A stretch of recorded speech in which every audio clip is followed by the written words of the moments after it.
খাওয়াতে নিয়ে যাবে কিনা বলো। বিশ্ব বাংলা গেটে খাইতে হলে না পকেটে পয়সা থাকা দরকার, যেটা তোমাদের কাছে নাই।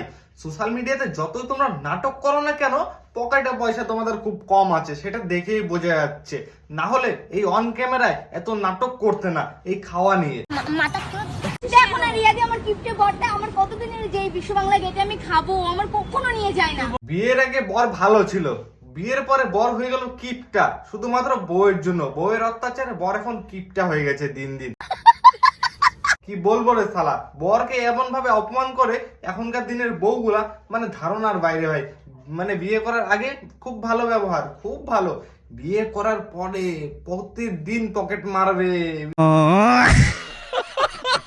দেখো ভাই, সোশ্যাল মিডিয়াতে এসে এত নাটক করার কিচ্ছু নাই। হয় খাওয়াবি তো খাইতে নিয়ে যা, সেখানকার ভিডিও দিস, আর না হলে এত নাটক করার কিছু নাই। সোশ্যাল মিডিয়াতে আইসে তোরা এইসব নাটক করে করে ভিউজ আর টাকা পয়সা কামাচ্ছিস, তোদের লজ্জা থাকা দরকার। আরে খাইতে টাকা কামা ভাই, মানুষকে বোকা বানায় না। নষ্ট ছেলে 750 কে রোজ ভিডিও দেখতে হলে অবশ্যই সাবস্ক্রাইব করো, আর এই চ্যানেলটা অবশ্যই সাবস্ক্রাইব করে দাও ভাই।